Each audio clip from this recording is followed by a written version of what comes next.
World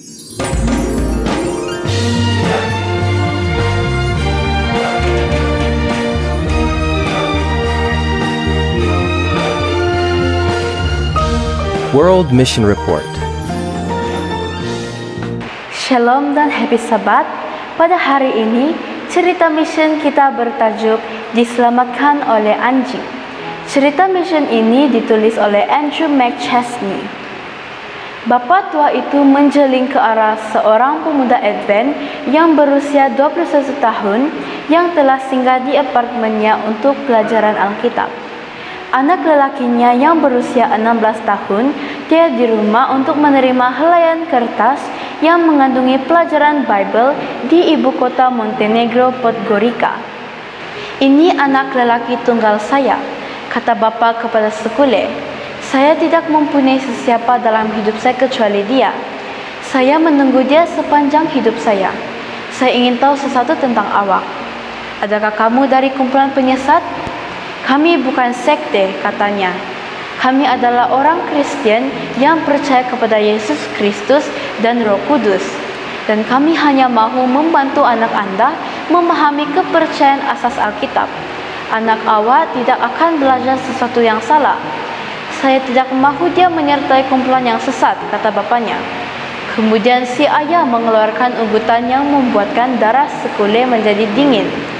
Jika sesiapa membawa anak saya ke arah yang salah, saya bersedia untuk membunuhnya dan mempertahankan keluarga saya, katanya. Cerita ini berlaku pada tahun 1990-an. Selepas pertemuan yang tegang, Sekule bergelut dengan Tuhan selama seminggu. Dia bimbang tentang apa yang akan berlaku apabila dia kembali ke apartemen. Ketakutannya bertambah setiap hari. Pada hari ke-6, dia berlutut di hadapan Tuhan dan berkata, "Saya sangat takut. Saya tidak tahu apa yang akan berlaku. Satu-satunya penyelesaian adalah untuk tidak kembali ke apartemen. Tetapi itu bukan penyelesaian saya, kerana saya telah berjanji kepada anak lelaki untuk pergi ke sana. Saya perlukan sesuatu yang istimewa daripadamu. Tolong bantu." Keesokan harinya, dia berdoa lagi, mengambil pelajaran Bible dan meninggalkan rumahnya untuk mengedarkan pelajaran Alkitab.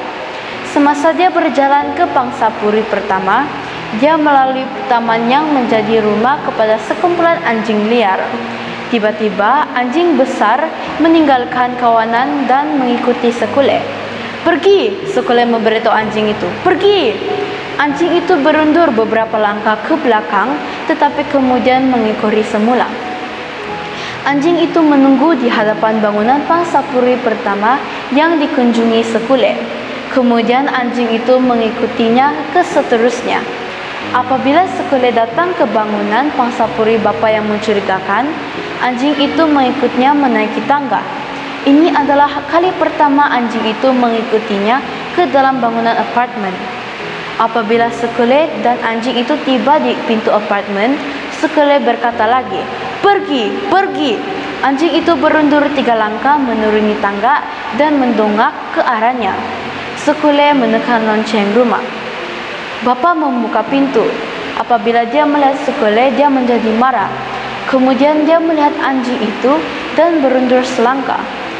Sambil menarik nafas, dia berkata dengan suara yang lebih tenang, "Anak saya telah memutuskan untuk tidak mengikuti pelajaran Bible lagi." Apabila Sekule meninggalkan bangunan itu, anjing itu berlalu pergi ke arah bertentangan. Sekule tidak pernah melihat anjing itu lagi. Kira-kira 10 tahun berlalu, dan anak lelaki itu menjadi seorang penyanyi terkenal di Montenegro.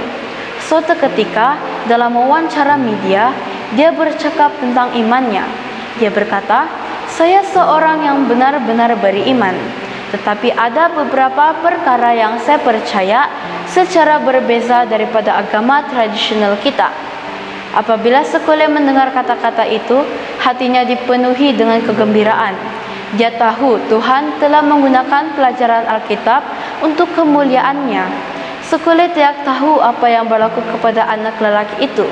Dia tidak lagi menyanyi atau tinggal di Montenegro. Tetapi Sekule tahu satu perkara, Tuhan melindungi mereka yang berkongsi Injil. Sebahagian daripada persembahan Sabat ke-13 suku ini akan membantu membina camp Pathfinder baharu di tanah air suku Ledi Montenegro, di mana kanak-kanak dan orang muda akan dapat belajar tentang Tuhan. Terima kasih kerana merancang persembahan Sabat ke-13 yang murah hati. Itu saja cerita mission kita pada hari ini. Shalom dan happy Sabat.